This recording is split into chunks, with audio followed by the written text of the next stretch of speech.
ये आता है कि एक आदमी जिसके साथ ठगी हो गई, फ्रॉड हो गया, तो क्या वो अपना पैसा गँवा करके हाथ मलता हुआ बैठ जाए या फिर उसके पास कोई कानूनी विकल्प है, देख पैसा वापस पाने का? देखिए, आपके पास कानूनी विकल्प हैं प्रोवाइडेड आप जल्दी से, क्विकली, फुर्ती से काम लें। द मोमेंट आप रियलाइज़ करें कि आपका पैसा गया है या आप साइबर क्राइम के शिकार हुए हैं, आपको तुरंत 2 चीज़ें करनी हैं। पहला कॉल करना है 1930 1930 जो राष्ट्रीय साइबर क्राइम हेल्पलाइन नंबर है। कॉल करेंगे, पुलिस अधिकर्मी उठाएँगे। पुलिस अधिकर्मियों का टाई अप बैंक्स के साथ है। वो तुरंत देखेंगे कि आपका पैसा क्या बैंकिंग चैनल में अभी है? अगर है, तो उसे ब्लॉक करेंगे। तो ताकि पैसा अल्टीमेटली आपके पास वापस आ सके। दूसरा, आप ऑनलाइन रिपोर्टिंग कर सकते हैं cybercrime.gov.in पर, जो राष्ट्रीय साइबर क्राइम रिपोर्टिंग पोर्टल है। ये 2 तुरंत चीज़ें कर सकते हैं। साइबर क्राइम cybercrime.gov.in जो राष्ट्रीय साइबर क्राइम रिपोर्टिंग पोर्टल है। हुँ, तीसरी बात, आप वहाँ ना करना चाहें, लोकल पुलिस थाने में कर सकते हैं, अपने स्टेट पुलिस की वेबसाइट पर जाकर कर सकते हैं। बहुत स्टेट पुलिस आजकल आपको ऑनलाइन एफआईआर रजिस्टर करने की सुविधा देती है। तीसरी और सबसे महत्वपूर्ण बात, आपने तुरंत बैंक को लिखना है। क्यों? क्योंकि अल्टीमेटली आपका कंसर्न ये नहीं है कि जो पैसा जो लेके चला गया उसको पकड़ो और उसे सजा दिलाओ। आपका कंसर्न ये है कि मेरा पैसा तो वापस आ जाए। हुँ। तो अगर पैसा वापस लेना है तो उसके लिए पहले आपने रिपोर्ट करना है और दूसरा, पहले 72 घंटे में आपने बैंक को लिखत में शिकायत देनी है। रिजर्व बैंक ऑफ इंडिया ने एक नोटिफिकेशन निकाल रखी है जिसे हम बोलते हैं जीरो लाइबिलिटी नोटिफिकेशन। हुँ। अगर आप पहले 72 घंटों में लिख के लिखत में शिकायत दें अपने बैंकों के साथ, ये ट्रांजैक्शन मेरा नहीं है, अनावश्यक है, तो बैंक की जिम्मेवारी है कि जितने आपके पैसे गए हैं वो सारे पैसों की भरपाई बैंक करेगा, आपके अकाउंट में ये डालेगा। आरबीआई का रूल ये कहता है। आरबीआई की 6 जुलाई 2017 की नोटिफिकेशन है जिसे हम जीरो लाइबिलिटी नोटिफिकेशन कहते हैं। बैंक्स आपको गुमराह करेंगे, कहेंगे साहब ऐसा हो ही नहीं सकता, जलेबी की तरह कमाएंगे, लेकिन पैरवी करनी पड़ेगी। नहीं होगा तो अब आरबीआई जो ओम्बड्समैन है उनको लिखेंगे, कहीं ना कहीं पैसे आपके वापस आ जाएंगे, प्रोवाइडेड आपका रोल, आपकी नेग्लिजेंस, आपकी कंट्रीब्यूशन उसमें ना हो। तो ये एक पहला विकल्प है। दूसरा, इन तमाम सारे मामलों में क्विक एक्शन, फुर्तीला एक्शन बहुत जरूरी हो जाता है। हुँ। अगर आपकी तुरंत पैसा गया है, तुरंत एक्शन लेंगे तो हो सकता है पैसा वापस आ सके। अगर आपने डिले कर दिया, सोच विचार में पड़ गए, एक बार पैसा बैंकिंग सिस्टम से बाहर निकल गया, तब फिर उसको वापस लाना मुश्किल हो जाता है। ये जो पैसे जाते हैं, जी। ये कई दफ़ा अकाउंट्स में जाते हैं। जी। दिखता है कि अकाउंट है, तो उस अकाउंट से फिर वापस लेना तो आसान है, फिर भी नहीं होता है। उसका कारण ये है कि भारतवर्ष ने अभी तक म्यूल अकाउंट्स को टारगेट करने के लिए कोई पॉलिसी नहीं बनाई। भाई अल्टीमेटली जब पैसा कोई साइबर क्रिमिनल मुझसे लेता है तो अल्टीमेटली किसी बैंक अकाउंट में जाता है हुँ। और किसी बैंक अकाउंट से ट्रांसफर होके वहां से पैसा निकलता है। तो अल्टीमेटली बैंक की जिम्मेवारी बहुत है। बैंक की अगर आपको जिम्मेवार आप उनको बनाएंगे, इफेक्टिवली उनको रिस्पॉन्सिबल बनाएंगे, तब अच्छा होगा। अगर आप भारत का सूचना प्रौद्योगिकी कानून देखें तो उसमें आईटी एक्ट में बैंक्स जो है नेटवर्क सर्विस प्रोवाइडर्स हैं, इंटरमीडियरीज हैं। कानून कहता है कि सब आप सर्विस प्रोवाइडर हो, आप ड्यू डिलिजेंस करिए जब आप अपनी ड्यूटीज का निर्वाह कर रहे हैं।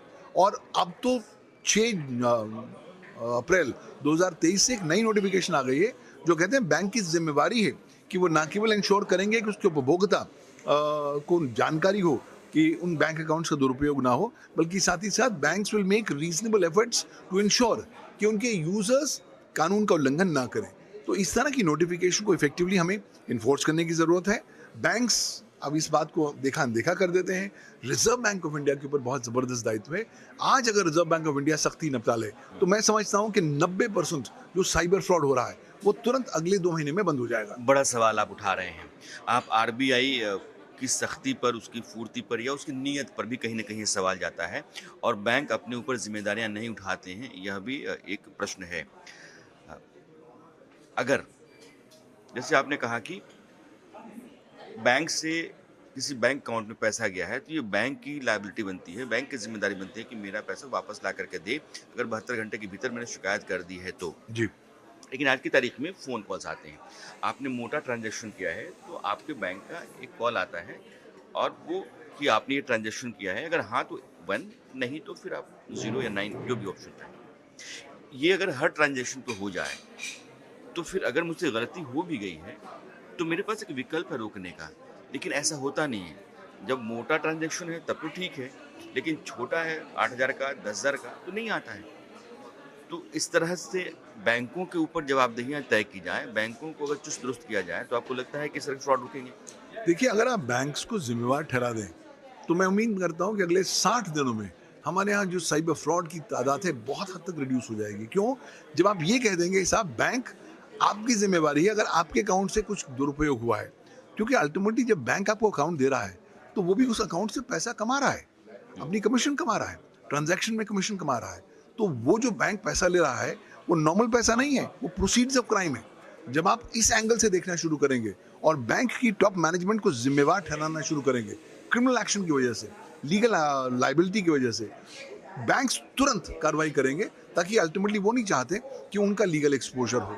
यहाँ पर अगर हम भारत का सेक्शन 79 आईटी एक्ट को इफेक्टिवली इन्फोर्स कर पाएं इन बैंकिंग प्रकरण की दिशा में, उनको जिम्मेवार ठहरा पाएं और reserve bank of India specific guidelines लेकर आए कि आपको ये चीज़ें तुरंत करनी है टू इंश्योर कि आपके यहाँ म्यूल अकाउंट्स ना हो, और अगर म्यूल अकाउंट्स हैं तो उनका दुरुपयोग ना हो, तो मुझे लगता है बैंक्स तुरंत लाइन में आ जाएंगे और ये साइबर क्राइम की समस्या में आम समाधान। आदमी की समझ के लिए एक बात मैं आपसे पूछना चाहता हूँ। जब कभी देश के भीतर मैं कोई ट्रांज़ैक्शन करता हूँ, तो मेरा ऐप काफ़ी है। लेकिन उसी ऐप में जब मुझको ऑफशोर ट्रांज़ैक्शन करना होता है, देश से बाहर, तो फिर आपके लिए रास्ते दूसरे होते हैं। यह जो ट्रांज़ैक्शन हमारा होता है, साइबर फ्रॉड वाला, तो वो देश के भीतर के अकाउंट्स में जाता है या देश के बाहर भी जा सकता है? आज जितने भी साइबर फ्रॉड होते हैं 99% अकाउंट का जो पैसा है वो भारत में स्थित अकाउंट में जाता है। तब तो बहुत आसान है। तब तो बहुत आसान है। अगर आप बैंक की गर्दन को पकड़ लें और उनको जिम्मेवार ठहरा दें तो ये पैसा जाएगा नहीं। अगर जाएगा भी तो बैंक की जिम्मेवारी होगी, वो पैसा आप आपको वापस दें। जब बैंक को ये लगने लग जाएगा कि मुझे पैसा देना लग जाएगा, वो खुद सख्ती बरतेगा। जो म्यूल अकाउंट्स हैं उनको इंश्योर करेगा। तभी आज ज़रूरत है कि आप जो करंट अकाउंट्स हैं जहाँ पर मैक्सिमम फ्रॉड्स होते हैं उनमें ग्रेडिंग सिस्टम हो। कोई भी ट्रांजैक्शन हो, आपके पास एसएमएस अलर्ट आए, जब तक आपकी कंफर्मेशन ना हो तब तक ट्रांजैक्शन ना दिया जाए। तो इस तरह के अगर हम एपिसोड्स कर पाएं और सख्ती ने निपटा पाएं, और देखिए केवल प्रावधान लाने ज़रूरी नहीं है, आपको इफेक्टिवली इन्फोर्स करना है। 2-3 टेस्ट केसेस में आप बैंकों के खिलाफ कार्रवाई करिए, देखिए तुरंत सारे बैंक लाइन में आ जाएंगे और आपके जितने भी साइबर फ्रॉड्स हैं वो काफ़ी हद तक कम हो जाएंगे। लेकिन अभी तक हम बैंकों को बहुत सॉफ्ट दस्ते से देखते हैं, उनको सॉफ्ट टच तरीके से उनको डील करते हैं। मुझे लगता है उनको ज़्यादा जिम्मेवार ठहराने की ज़रूरत है, क्योंकि जिसके 5,000, 8,000, 10,000 गए हैं वो तो पैसे वापस नहीं आने वाले। हाँ, मैं ये आपसे कह रहा हूँ, पवन जी 2-3 बातें कह रहे हैं, बतौर दर्शक आपको मैं फिर से रिपीट करना चाहता हूँ। आपके साथ साइबर फ्रॉड हुआ है तो 1930 ये कॉल तुरंत करें। आप फिर cyberfraud.gov.in इस पर आप cybercrime.gov.in cybercrime.gov.in gov. इस पर आप मेल कर सकते हैं, कंप्लेंट अपने रजिस्टर करा सकते हैं।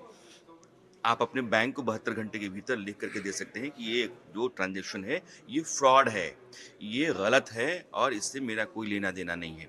फ़र्ज़ कर लीजिए कि मेरे साथ हो गया, मुझे पता चल गया कि ये तो गलती हो गई मुझसे, वो ले गया। आप कह रहे हैं कि 90% से ज़्यादा जो पैसा होता है वो देश के अकाउंट में ही कहीं न कहीं जा रहा होता है। करेक्ट। और ये बड़ा आसान है पुलिस जैसी एजेंसी के लिए और बैंक जैसे इंस्टीट्यूशन के लिए कि मेरा पैसा वापस लेकर के दे दें। जी। तो इसका मतलब ये है कि एक एजेंसी जो पुलिस है, एक इंस्टीट्यूशन जो बैंक है, इन दोनों की ज़िम्मेदारियाँ जो हैं वो तय होनी चाहिए। अगर ऐसा हो जाता है तो बहुत सारे साइबर फ्रॉड अगर हो भी जाएँ तो आपका पैसा रिकवर हो सकता है। जी।